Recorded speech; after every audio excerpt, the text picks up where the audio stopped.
تھانوی حفظہ اللہ جو ہمیں ذکر اذکار کی کتاب و سنت کی روشنی میں اس کی اہمیت قرآن و سنت کی روشنی میں بیان فرما رہے تھے، اور شیخ صاحب کی گفتگو سے ایک بات آپ نے یقیناً اندازہ کر لیا ہوگا، وَفِي كُلِّ شَيْءٍ لَهُ آیَةٌ تَدُلُّ عَلَىٰ أَنَّهُ وَاحِدٌ۔ یہ ذکر اذکار، مسجد میں داخل ہونے والا ذکر اذکار، مسجد سے نکلنے والا اذکار، قرآن مجید کی تلاوت کے صورت میں اذکار، گھر میں داخل ہونے کی صورت میں اذکار، قرآن مجید کی تلاوت کی صورت میں اذکار، پیارے پیغمبر کی سنت کی تلاوت کی صورت میں اذکار، یہ سارے کے سارے اذکار اسی ایک بات کی طرف دعوت دیتے ہیں، وَفِي كُلِّ شَيْءٍ لَهُ آیَةٌ تَدُلُّ عَلَىٰ أَنَّهُ وَاحِدٌ۔ ہر چیز اس بات کی طرف دلالت کرتی ہے کہ خالق، مالک، رازق، مشکل کشا، حاجت روا صرف رب العالمین کی ذات ہی ہے۔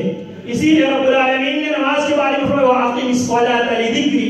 نبی علیہ السلام کی سنت اور سیرت کے بارے میں فرمایا وَاذْكُرْنَ مَا يُتْلَىٰ فِي بُيُوتِكُنَّ مِنْ آيَاتِ اللَّهِ وَالْحِكْمَةِ۔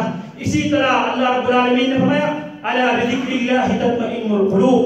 تو اس بات سے آپ نے اندازہ کیا ہوگا ذکر بھی رب العالمین کی ذات کو یاد کرنا، اللہ رب العالمین کی صفات کو یاد کرنا، اللہ رب العالمین کی اختیار کو یاد کرنا، اور اللہ کی توحید کو سمجھنے کے لیے رب العالمین نے ذکر کی اہمیت، افادیت قرآن و سنت میں پیارے پیغمبر علیہ السلام کی زبانی رب العالمین نے بیان فرمایا ہے۔ دوسری بات شیخ صاحب فرما رہے تھے ذکر اذکار ہمارے پاس کتاب و سنت میں اتنے زیادہ ذکر اذکار موجود ہے، پیارے پیغمبر علیہ السلام سب کچھ دے کر گئے ہیں، مزید ذکر اذکار بنانے کی، ایڈیشن کرنے کی، کمپیئرنگ کرنے کی کوئی ضرورت اللہ کی شریعت میں نہ ذکر اذکار کی اضافے کی کوئی ضرورت ہے، نہ طریقہ ذکر کوئی ایجاد کرنے کی بھی ضرورت نہیں ہے۔ محمد رسول اللہ صلی اللہ علیہ وسلم نے ذکر کر کے ذکر کا طریقہ بدلا کر دنیا سے رخصت کر گئے ہیں، تو ذکر بھی پیارے پیغمبر علیہ السلام سے ثابت ہونی چاہیے، اور ذکر کا طریقہ بھی محمد رسول اللہ صلی اللہ علیہ وسلم سے ثابت ہونا ضروری ہے۔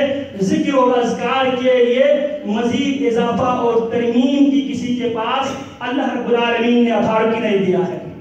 اب ہم پروگرام کی کلوزنگ کی طرف جا رہے ہیں۔ ہمارے اس مسجد کے اندر الحمدللہ وَعَمَّا بِنِعْمَتِ رَبِّكَ فَحَدِّثْ، اللہ کی نعمتوں کو تحدیث نعمت کے طور پہ میں بیان کرتا ہوں۔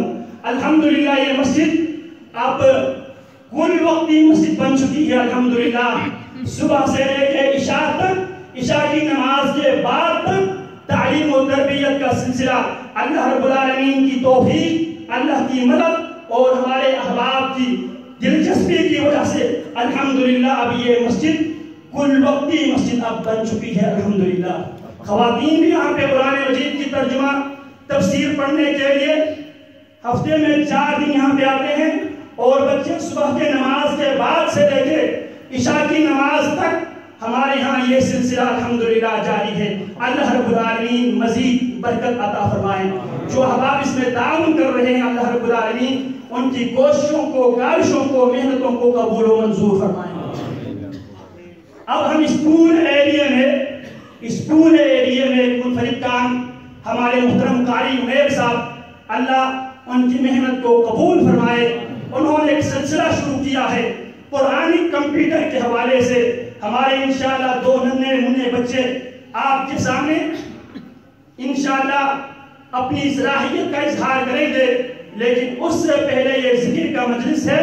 پیارے پیغمبر علیہ السلام فرمایا أَلَا مَا يَقْتُلُ أَحَدَكُمْ أَخَاهُ، تم میں سے کوئی اپنے بھائی کو کیوں کس لیے قتل کرتے ہیں؟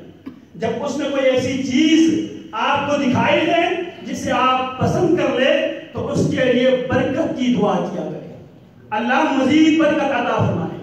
اسی طرح بدنظری بس اوقات انسان کو اپنی نظر بھی لگ سکتی ہے، اولاد کو والدین کی نظر بھی لگ سکتی ہے۔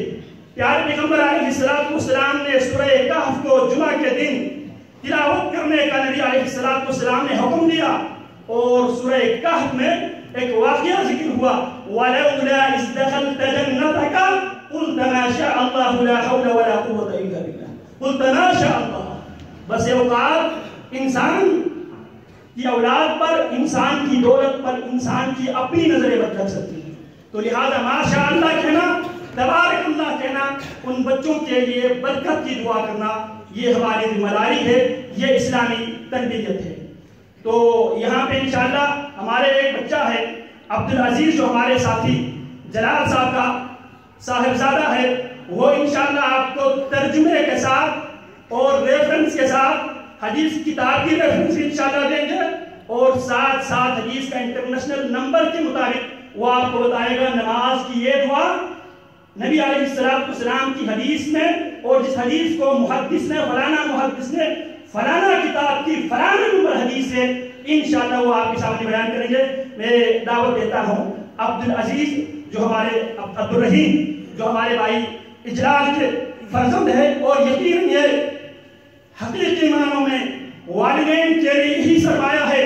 اولد صالح یدعو لہ، جب انسان فوت ہو جاتا ہے، انسان پر موت آ جاتی ہے، انسان کے سارے عمل کی سورسز بلاک ہو جاتے ہیں، ان میں سے 3 چیزیں ملتی رہتی ہیں. ان میں سے اولد صالح یدعو لہ، پیچھے نیک اولاد چھوڑا ہو جس کو اسلام کی روشنی میں اس کی تربیت کر کے گیا ہو، بچہ والدین کے لیے دعا کرے، وہ دعا والد کے مرنے کے بعد بھی والد کے لیے صدقہ جاریہ کے طور پہ انشاءاللہ پہنچتی رہے گی وہ دعا.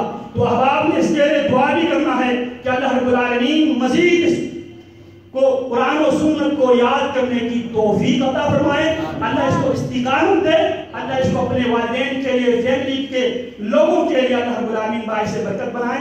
حاضر بسم اللہ عبدالرحیم. یہ ماشاءاللہ چھوٹا ننھا سا بچہ ہے، وہ انشاءاللہ آپ کو ایک اور ساتھی، کوئی ساتھی ہو جو سوال کرنے والا ہو، وہ کاز بھائی آپ آ جائے. وہ کتاب اذان، بس یہ ابھی اذان انشاءاللہ اس کے بعد فوراً اذان ہوگی، اذان کے بعد فوراً انشاءاللہ جماعت کریں گے.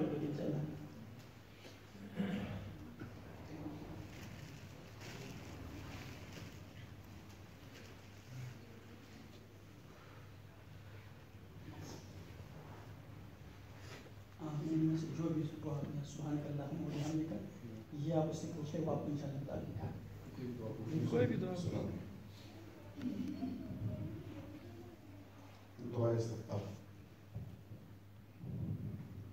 سبحانہ پاک ہے تو، کلہم اے اللہ، و بحمدک اور اپنی خوبیوں کے ساتھ، و تبارہ اور ببرکت ہے، قسموں کا نام تیرا، و تعالی اور بلند ہے، جدو کا شان تیری، ولا اور نہیں الہ محبود برحق غیرک تیرے سوا. حوالہ نمبر 2 دعا استفتاح والا ترمذی 243. ماشاءاللہ.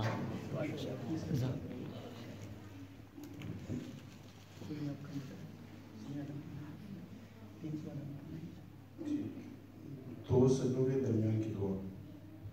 دو سجدوں کے درمیان کی دعا. ربی اغفر لی، اے اللہ معاف کر دے میرے گناہوں کو. ربی اغفر لی، اے اللہ معاف کر دے میرے گناہوں کو. حوالہ نمبر 9 ابو داؤد 774.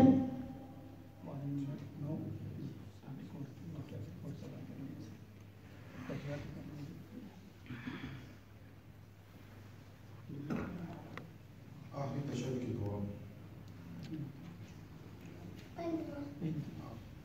اللہم اے اللہ، انی اعوذ میں پناہ مانگتا ہوں بکا تیری من عذاب القبر، عذاب قبر سے، واعوذ میں پناہ مانگتا ہوں بکا تیری من فتنۃ الفتنے سے، مسیح دجال کے، واعوذ اور میں پناہ مانگتا ہوں من فتنۃ الفتنے سے، محیا زندگی والممات اور موت کے.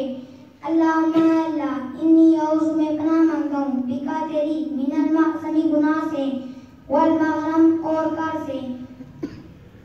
حوالہ نمبر 12 بخاری 832. ماشاءاللہ اللہ اس کی عمر میں، اللہ اس کے علم میں اللہ برکت عطا فرمائے. یہ تھے عبدالرحیم بھائی. اب ہمارے پاس قرآن مجید کا جو قرآن کمپیوٹر کا جو سلسلہ جو شروع ہوا ہے، اور الحمدللہ یہ پورے ریجن میں یہ پہلی مسجد ہے. یہاں پہ انشاءاللہ اس کا آغاز کیا گیا ہے. قاری طیب صاحب اور سردار جہانگیر صاحب سے گزارش کروں گا وہ ذرا آگے تشریف لائیں. اسی طرح قاری خلیل صاحب آئے ہیں وہ بھی ذرا آگے تشریف لائیں تاکہ آپ تینوں نے ایک ایک سوال کرنا ہے. جی جی. تو اس بچے کے لیے ہمارے مسجد انتظامیہ کی طرف سے یہ علامتی ایک انعام دیا گیا ہے. اصل انعام انشاءاللہ رب العالمین عطا فرمائے گا. تو انشاءاللہ یہ انعامات کا جو انعام اس بچے کو دیتا ہے کس کو فائدہ کرتے ہیں. میرے خیال میں انعام بعد میں کر لیں. بعد میں سردار صاحب یہ آپ بات میں اب قرآن کمپیوٹر کے حوالے سے تشریف لاتے ہیں ہمارا ننھا بچہ شہزیب خان. اچھا جی, اس کا خوبی یہ ہے اس نے ابھی آدھا پارہ حفظ کیا ہے. جب آپ جو بھی نمبر قرآن مجید کی آیت نمبر سردار صاحب پوچھیں گے بچہ قرآن مجید کی اس آیت نمبر کے مطابق بھی بتائے گا اور اس آیت کا جو پہلا لفظ ہے وہ لفظ نقطوں والا ہے بغیر نقطوں والا ہے وہ بھی بتائے گا, زبر ہے یا زیر اس کی تعداد بھی بتائے گا اور منزل بھی آپ کو بتائے گا اور رکوع نمبر بھی آپ کو بتائے گا. انشاءاللہ یہ تقریباً نصف پارہ اس بچے نے حفظ کیا ہے. اس کے لیے بھی دعا کرنا ہے اور جب بھی کوئی چیز آپ کو پسند آئے ان کی برکت کے لیے دعا کریں. اللہ رب العالمین ان کے علم میں برکت عطا فرمائے.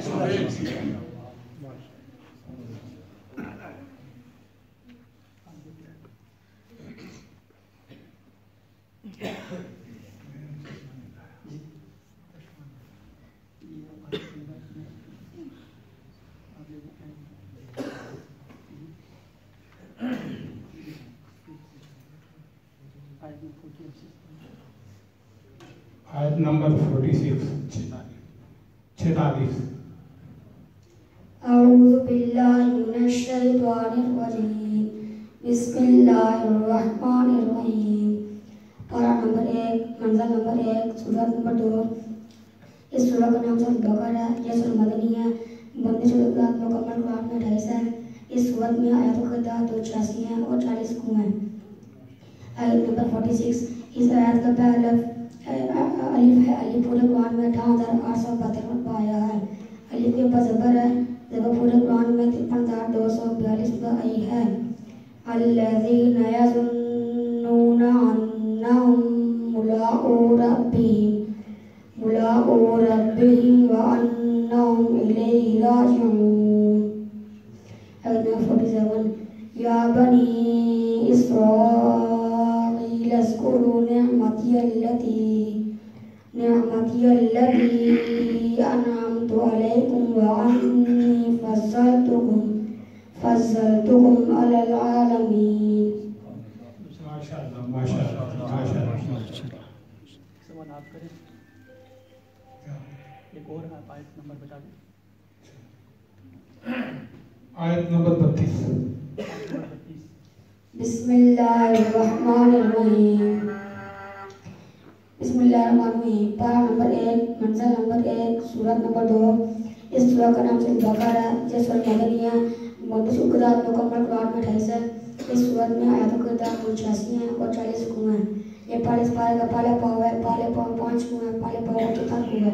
آیت نمبر 32. اس آیت کا پہلا قاف ہے. قاف پورے قرآن میں 6,813 مرتبہ آیا ہے. قاف کے اوپر 2 نقطے ہیں. نقطے پورے قرآن میں 1,05,184 مرتبہ آئے ہیں. نقطوں کے پاس زبر ہے. زبر پورے قرآن میں 53,242 مرتبہ آئی ہے. وَقَالُوا سُبْحَانَكَ لَا عِلْمَ لَنَا إِلَّا مَا عَلَّمْتَنَا إِنَّكَ أَنْتَ الْعَلِيمُ الْحَكِيمُ.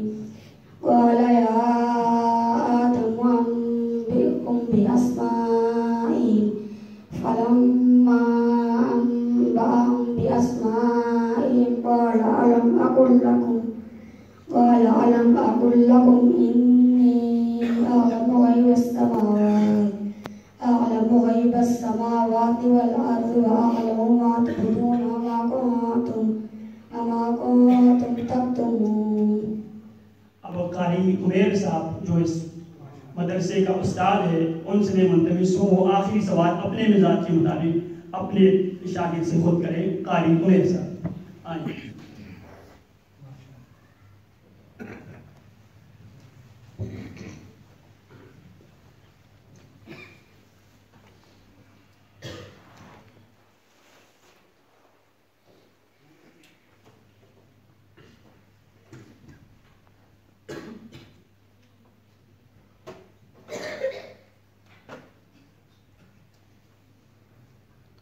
وقالوا لن تمسنا النار إلا أياما معدودة بسم الله الرحمن الرحیم. پارہ نمبر 1 منزل نمبر 1 سورت نمبر 2. اس سورہ کا نام البقرہ یہ سورہ مدنی ہے. مدنی سورہ مکمل قرآن میں 28 ہے. اس سورت میں آیتوں کی تعداد 86 ہیں اور 40 رکوع ہیں. یہ پارہ اس پارے کا دوسرا باب ہے. دوسرے باب میں 4 رکوع ہیں. دوسرے باب کا چوتھا رکوع ہے. آیت نمبر 18. اس آیت کا پہلا باب ہے. واو پورے قرآن میں 25,500 آیا ہے. واو کے اوپر زبر ہے. زبر پورے قرآن میں 53,242 آئی ہے. وَقَالُوا لَا تَمَسَّنَا النَّارُ إِلَّا أَيَّامًا مَّعْدُودَةً. آیت نمبر 79. فَوَيْلٌ لِّلَّذِينَ يَكْتُبُونَ الْكِتَابَ بِأَيْدِيهِمْ ثُمَّ يَقُولُونَ هَٰذَا مِنْ عِندِ اللَّهِ لِيَشْتَرُوا بِهِ ثَمَنًا قَلِيلًا فَوَيْلٌ لَّهُم مِّمَّا كَتَبَتْ أَيْدِيهِمْ وَوَيْلٌ لَّهُم مِّمَّا يَكْسِبُونَ. آیت نمبر 78. وَمِنْهُمْ أُمِّيُّونَ لَا يَعْلَمُونَ الْكِتَابَ إِلَّا أَمَانِيَّ وَإِنْ هُمْ إِلَّا يَظُنُّونَ. واو پورے قرآن میں 53,242 آئی ہے.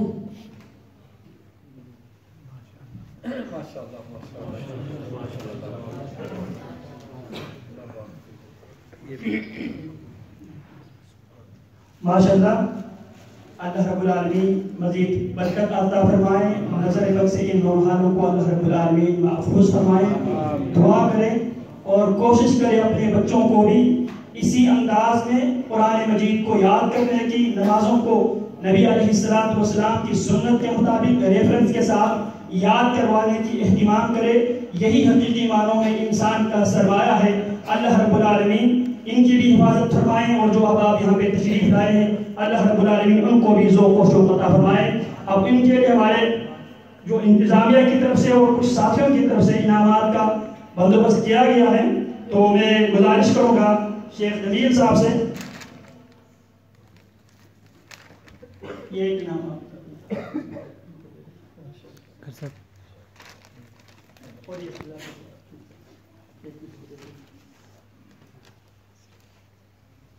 اسی طرح اس میں اصل جو محنت ہے وہ استاد کی ہے. آج یہ دن استاد کا ہے جس نے محنت کے ساتھ ذوق اور شوق کے ساتھ بچوں کے اندر شوق پیدا کر کے ان پر محنت کر کے انہوں نے ان بچوں کو قلیل مدت میں تقریباً یہ سلسلہ ہم نے شروع کیے ہوئے تقریباً 2 مہینہ کا بھی عرصہ نہیں ہوا ہے اور ہم تحدیث نعمت کے طور پہ ذکر کر رہے ہیں. اللہ رب العالمین قاری صاحب کو بھی جزائے خیر عطا فرمائیں. تو قاری صاحب کی محنت ہے، آصف ان کو جو انعام ہے وہ رب العالمین ہی عطا فرمائے گا، لیکن یہ ایک علامتی ایک انعام ہے جو مسجد انتظامیہ کی طرف سے اور کچھ احباب کی طرف سے قاری صاحب کی خدمت میں اس جو انعام کو پیش کیا جا رہا ہے. یاسر بھائی آپ آئیں، آپ جگہ بلکہ حری صاحب بھی آئیں.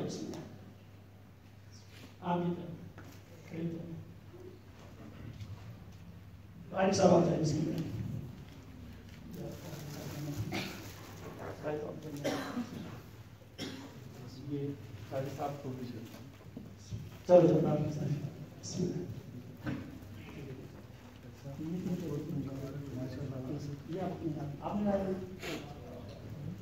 یہ ہمارے نمازی ہیں، انہوں نے یہ بندوبست کیا، یہ آپ اپنے ہاتھوں سے لے لیجیے. بسم اللہ.